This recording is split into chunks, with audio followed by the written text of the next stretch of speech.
తిరుపతికి సమీపంలోని రామచంద్రాపురంలోని యోగుల పర్వతం మీద కార్తీక పౌర్ణమిని పురస్కరించుకొని అఖండ కార్తీక దీపాన్ని సిద్ధులు ప్రతాప్ స్వామీజీ ఆవిష్కరించారు. పురాణం ప్రకారం శ్రీ వెంకటేశ్వర స్వామివారు కళ్యాణం చేసుకుని మొదటగా యోగుల పర్వతం మీద నుంచి అప్పలాయగుంట వద్దకు చేరుకున్నారు. అప్పుడు యోగుల పర్వతం మీద స్వామి కొరకై ఘోర తపస్సు చేసిన మహర్షి కోరిక మేరకు యోగుల పర్వతం చేరుకొని అక్కడ మహర్షికి స్వామివారు సాక్షాత్కరించి ఆ మహర్షి తపస్సుకు మెచ్చి తాను శ్రీ కళ్యాణ వెంకటేశ్వర స్వామివారుగా అప్పలాయగుంట సమీపంలో వెలసి భక్తుల కోరిన కోర్కెలు తీరుస్తానని మహర్షికి వరమును ఇచ్చారు. అంతటి మహిమాన్వితమైన యోగుల పర్వతంపై ప్రతాప్ స్వామీజీ ప్రతి సంవత్సరం కార్తీక పౌర్ణమిని పురస్కరించుకొని అఖండ కార్తీక దీపాన్ని వెలిగించారు. గ్రామాల నుంచి ప్రజలు విశేష సంఖ్యలో తరలివచ్చి కార్తీక దీపాన్ని తిలకించి ఆనంద పరవశితులయ్యారు.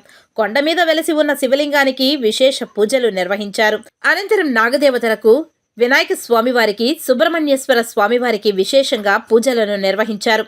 యోగుల పర్వతం మీద విచ్చేసిన భక్తులకు ఏకవీర సేవా ఫౌండేషన్ తరఫున ప్రతాప్ స్వామీజీ నిరంతరాయంగా అన్న ప్రసాదాలను వితరణ చేశారు.